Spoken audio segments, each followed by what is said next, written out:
Dans l'entretien avec le porte-parole du gouvernement, plusieurs sujets ayant rapport à l'actualité ont été au menu des échanges. L'aménagement du périmètre d'influence de GLODIC-B, le recrutement de 15 auditeurs à l'Inspection générale des finances pour renforcer ce corps de contrôle de l'ordre administratif et les assises sur la croissance démographique. Le gouvernement a décidé au dernier Conseil des ministres de réaménager la zone d'influence du périmètre d'occupation de la zone industrielle de GLODIC-B. À la question de savoir si cette décision est le signe que les ambitions de départ étaient minorées par rapport au succès qu'allait connaître cette zone industrielle spéciale, le porte-parole du gouvernement explique. Je lirai cette décision de deux points de vue. De première part, c'est le succès remarquable de la zone de développement industriel de GLODIC-B. Remarquable à telle enseigne que chacun de nos concitoyens aujourd'hui peut le voir et en témoigner. Des observateurs étrangers ou des responsables étrangers en visite chez nous, pour en avoir entendu parler également, montrent tout leur intérêt et parfois leur convoitise pour ce qui se fait à GLODIC-B. Mais de seconde part, c'est aussi le sens d'anticipation du gouvernement.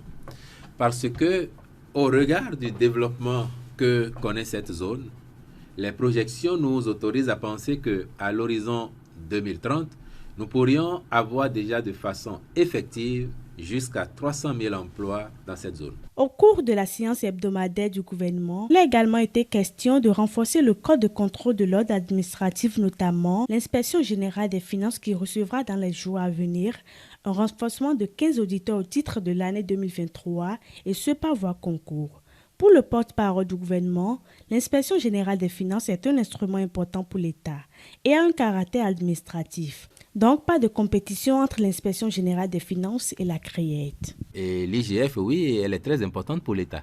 C'est la raison pour laquelle, si vous remontez son historique, vous verrez qu'elle a été mise en place depuis mars 1960, de mémoire. Mars 1960. Ce qui veut dire que notre pays était devenu république, 4 décembre 58. Donc, avant même la proclamation de l'indépendance, il y avait déjà l'IGF.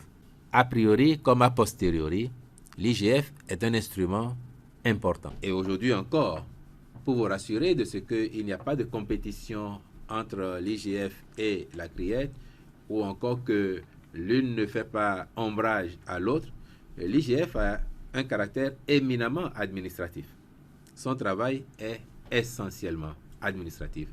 Les travaux de l'IGF peuvent nourrir les enquêtes, l'instruction d'un dossier à la CREET et peut-être contribuer même à ce que la décision se fasse. La limitation des naissances a également fait objet de discussion dans l'entretien avec le porte-parole du gouvernement. Selon Wilfried Léon Rumbedji, il faut à un moment donné trouver un point d'équilibre entre la croissance démographique et les ressources disponibles qui favorisent le bien-être de l'ensemble de la population. Ceux qui nous faisaient le procès a priori de vouloir limiter les naissances, si vous leur demandez de vous citer 3 exemples de pays au monde où on a pris une décision d'État pour limiter les naissances, c'est-à-dire imposer à chaque personne combien d'enfants il doit faire, je suis convaincu que quand ils auront cité la Chine, ils ne pourront pas aller 2, 3 pas plus loin pour citer d'autres pays. Pourquoi un pays comme la Hongrie fait aujourd'hui 9,7 millions d'habitants, donc 9,7 millions habitants. Et pourquoi tel autre pays de l'Afrique de l'Est, qui aux indépendances était au même niveau de population que la Hongrie, fait aujourd'hui à minima 53,1 millions habitants. Je dis à minima parce que c'est des chiffres de 2021. Pourquoi un pays comme la France, 65 millions d'habitants, fait 500 000 enfants par an et que nous au Bénin, pour 12 millions d'habitants, nous faisons au-delà de 600 000 enfants par an. Ces pays-là, dont on parle, qui ont su maîtriser leur dynamique de croissance démographique sans imposer la limitation des naissances, ont dû à un moment donné prendre conscience de ce que population versus ressources disponibles ou ressources mobilisées, on a forcément besoin du point d'équilibre dont je parlais. Autrement, notre travail va s'apparenter à celui de Sisyphe, où on n'en finira jamais et on ne mettra jamais les citoyens dans les conditions de vie qu'ils souhaitent avoir.